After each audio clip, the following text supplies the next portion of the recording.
এই বৈঠকে জুলাই গণ অভ্যুত্থান ঘোষণাপত্র প্রণয়নের ব্যাপারে ঐক্যমত পোষণ করা হয়েছে। আজকে অন্তর্বর্তীকালীন সরকারের প্রধান উপদেষ্টা মাননীয় প্রধান উপদেষ্টা ডক্টর মোহাম্মদ ইউনূসের সভাপতিত্বে জুলাই গণ অভ্যুত্থান ঘোষণাপত্র প্রণয়ন বিষয়ে একটি সভা অনুষ্ঠিত হয়েছে।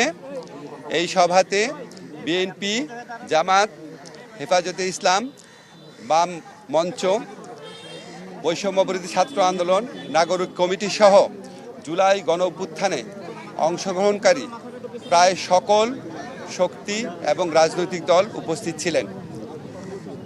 এই বৈঠকে জুলাই গণ অভ্যুত্থান ঘোষণাপত্র প্রণয়নের ব্যাপারে ঐক্যমত পোষণ করা হয়েছে। সবাই বলেছেন এই ধরনের একটা ঘোষণাপত্র দরকার আছে, তবে এখানে অনেক সাজেশন এসেছে। মোটা দাগে বলে এই সাজেশনগুলোর মধ্যে ছিল এই ঘোষণাপত্রে সবার অবদান ঠিকমতো করে বলতে হবে এবং এই ঘোষণাপত্রের ধারাবাহিকতা ঠিকমতো উল্লেখ করতে হবে। এই ঘোষণাপত্রের নেচারটা কী হবে, এটার পলিটিক্যাল বা রাজনৈতিক পলিটিক্যাল নেচার বা লিগ্যাল নেচারটা কী হবে সেটা স্পষ্ট করতে হবে। এবং সবচেয়ে বেশি গুরুত্ব দিয়ে যেটা বলা হয়েছে, এই ঘোষণাপত্রটা আরও বেশি আলোচনার ভিত্তিতে জুলাই গণ অভ্যুত্থানের পক্ষের যে রাজনৈতিক দল, শক্তি, ছাত্র আন্দোলন, ছাত্র জনতা, তাদের বিভিন্ন ফোরাম, এদের মধ্যে আরও ইন্টেন্সিভ, আরও অনেক বেশি আলোচনার মাধ্যমে সর্বসম্মতিক্রমে এটাকে প্রণয়ন করতে হবে এবং এটার জন্য যতটা সময় লাগা প্রয়োজন ততটা সময় নেওয়া যেতে পারে, তবে চেষ্টা করা উচিত যাতে অযথা কালবিলম্ব না হয়, অযথা সময়ক্ষেপণ না হয়। তো সবাই একমত পোষণ করেছেন সবার ঐক্যমতের ভিত্তিতে আরও নিবিড় আলোচনার ভিত্তিতে এই ধরনের একটি ডকুমেন্ট প্রস্তুত হওয়া উচিত। এবং সবাই আশাবাদ ব্যক্ত করেছেন যে এই প্রক্রিয়ায় আমরা সফল হতে সক্ষম হব এবং আমাদের জুলাই গণ অভ্যুত্থানকালে যে অটুট জাতীয় ঐক্যের মাধ্যমে আমরা ফ্যাসিস্ট গণহত্যাকারী সরকার শেখ হাসিনা সরকারের পতন ঘটিয়েছি, সেই ঐক্যের একটা ন্যারেটিভ সবাই ঐক্যবদ্ধভাবেই প্রণয়ন করতে পারবো, এই আশাবাদ ব্যক্ত করে আজকে সভা শেষ হয়েছে।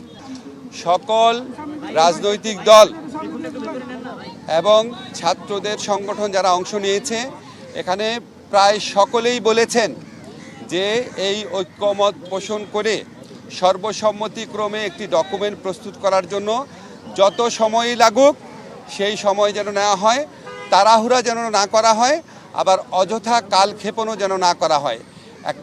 কয়েকজন প্রস্তাব করেছেন যে এই লক্ষ্যে সংগঠিতভাবে আলোচনা পরিচালনার জন্য যেন একটা কমিটি গঠন করা হয়, এই ধরনের প্রস্তাব আসছে। আমরা এই সকল প্রস্তাব অ্যাক্টিভলি বিবেচনা করে দ্রুত সিদ্ধান্ত নিব। আপনি মানে এই ঘোষণাপত্র দিতে গিয়ে রাজনৈতিক দলগুলোর সাথে ঐক্যমত ধরে রাখা যাচ্ছে কিনা, না অনৈক্য সৃষ্টি হচ্ছে বা দূরত্ব তৈরি হচ্ছে কিনা? রাজনৈতিক দলগুলোর মধ্যে কোনো রকম দূরত্ব সৃষ্টি হয় নাই, শুধুমাত্র প্রসেস নিয়ে কি পদ্ধতিতে আলোচনা করা হবে সেটা নিয়ে বিভিন্ন রকম মতামত এসছে।